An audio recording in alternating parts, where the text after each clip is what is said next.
Waalaikumsalam warahmatullahi wabarakatuh. Hamdan syukran lillah. Alhamdulillah, alhamdulillahi rabbil alamin. Wa bihi nasta'ina ala umuri dunya waddin. Wa ala alihi wa sahbihi ajma'in. Rabbi shrah li sadri wa yassir li amri wahlul 'uqdatam min lisani yafqahu qawli. Amma ba'du. Qala Allah ta'ala fi kitabihil karim. A'udzu billahi minasy syaithanir rajim. Bismillahirrahmanirrahim. Wa ta'awanu 'alal birri wat taqwa wa la ta'awanu 'alal ismi wal 'udwan. Sebelumnya, marilah kita panjatkan puji dan syukur kepada Allah Subhanahu wa Ta'ala yang telah memberikan kita nikmat. Karena kita sebagai manusia selalu melupakan apa yang telah diberikan oleh Allah Ta'ala.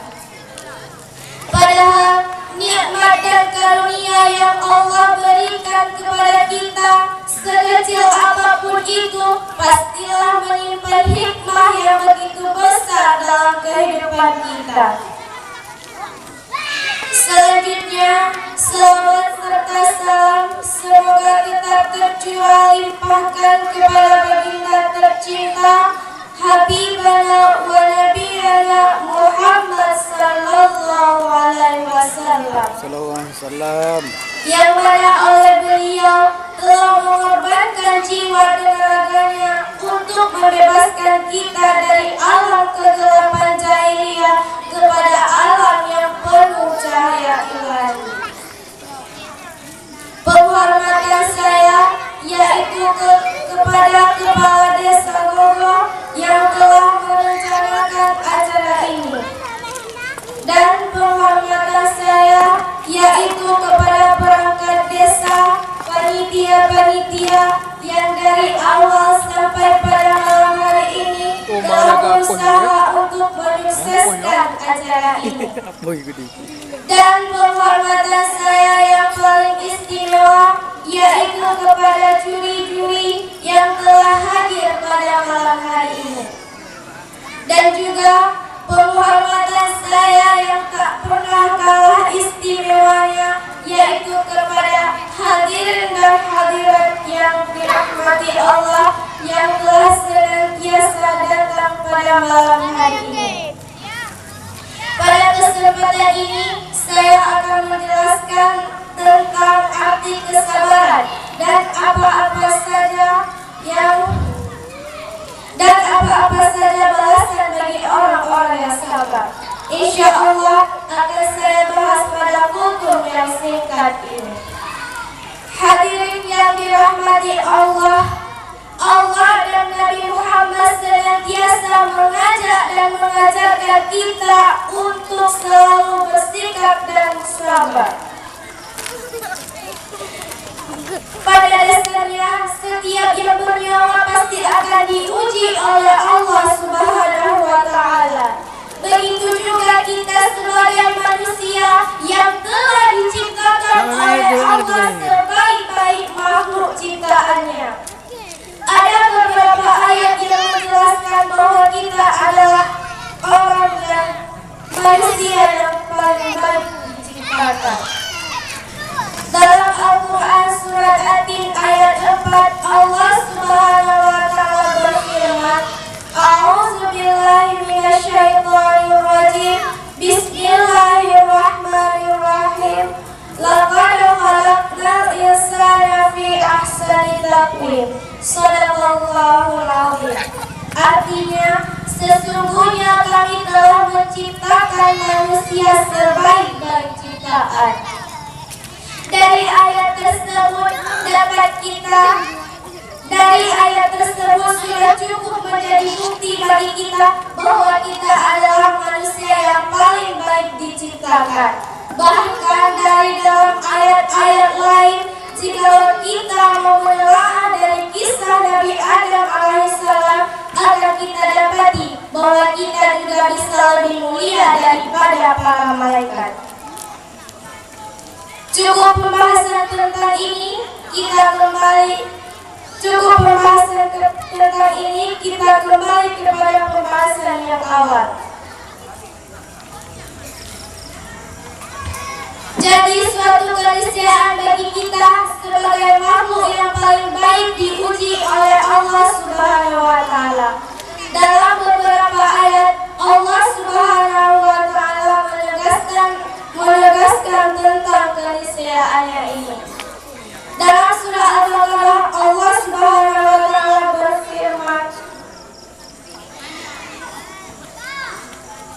ataukah kamu mengira kamu akan memasuki surga padahal belum datang kepadamu cobaan seperti orang-orang terdahulu sebelum kamu. Dari ayat di atas dapat kita simpulkan bahwa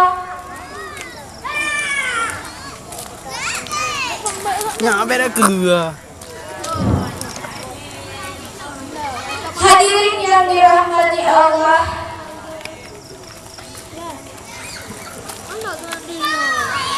hadirin yang dirahmati Allah, kemudian apa kaitan dengan sabar? Hadirin yang dirahmati Allah, kemudian apa kaitannya dengan sabar? Kaitannya adalah semakin kita sadar akan diri kita sendiri, maka akan semakin mudah bagi kita untuk bisa memiliki sikap sabar. Maka langkah pertama yang harus kita lakukan agar kita memiliki sikap sabar yaitu dengan menyadari bahwasanya dimanapun kita berada dan kapanpun waktunya kita tidak akan pernah lepas dari cobaan sang ilahi. Konteksnya kembali ke awal tadi, yaitu semata-mata untuk meninggikan derajat kita di hadapan Allah Subhanahu wa Ta'ala. Hadirin yang dirahmati Allah, hal kedua yang harus kita tanam dalam diri kita adalah bahwa apa yang telah Allah tetapkan untuk kita adalah yang terbaik, dan apa yang telah Allah takdirkan untuk terjadi kepada kita adalah yang terbaik. Mungkin pernyataan ini agak seksi di telinga para hadirin sekalian, tetapi di dalam Al-Quran Allah Subhanahu wa Ta'ala membenarkan tentang perkara ini. Dalam surah Al-Baqarah Allah Subhanahu wa Ta'ala berfirman, yang artinya diwajibkan atas kamu berperang padahal kamu tidak menyukainya.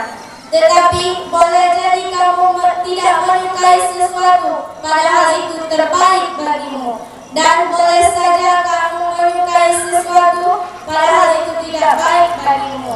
Allah Maha mengetahui sedang kamu tidak mengetahui. Dari ayat tersebut Allah memberitahukan kepada kita bahwa apa-apa yang menurut kita terbaik belum tentu menjadi yang terbaik bagi kita. Begitu juga sebaliknya, apa-apa yang kita kira terbaik bagi kita belum tentu menjadi yang terbaik bagi kita. Para hadirin yang dirahmati Allah, kesimpulan daripada pidato saya pada malam hari ini yaitu dari pembahasan di atas setidaknya ada dua hal yang harus kita lakukan dalam diri kita. Yang pertama adalah menyadari bahwasanya dimanapun kita berada dan kapanpun waktunya kita tidak akan pernah lepas dari cobaan sang ilahi. Cobaan tersebut tidak lain dan tidak bukan semata-mata agar kita tinggi derajat kita di hadapan Allah Subhanahu wa Ta'ala. Hal yang kedua yang harus kita tanam dalam diri kita adalah bahwa apa yang telah Allah tetapkan untuk kita adalah yang terbaik, sehingga keyakinan kita akan pertolongan Allah akan selalu ada.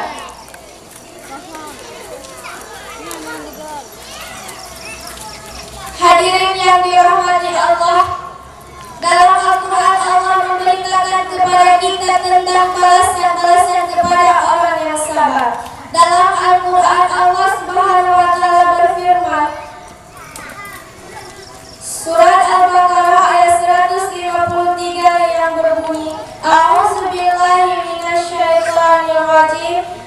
Bismillahirrahmanirrahim. Ya ayyuhallazina amanu ista'inu bis-sabri was-shalah. Innallaha ma'as-sabirin. Yang artinya, wahai orang-orang yang mukmin, mohonlah pertolongan kepadaku. Sesungguhnya aku bersama dengan orang sabar dan salat. Para hadirin yang dirahmati Allah, pada akhir kultumnya singkat ini saya mengajak para hadirin untuk bisa selalu berusaha bersikap sabar dalam menghadapi segala cobaan. Saya akhiri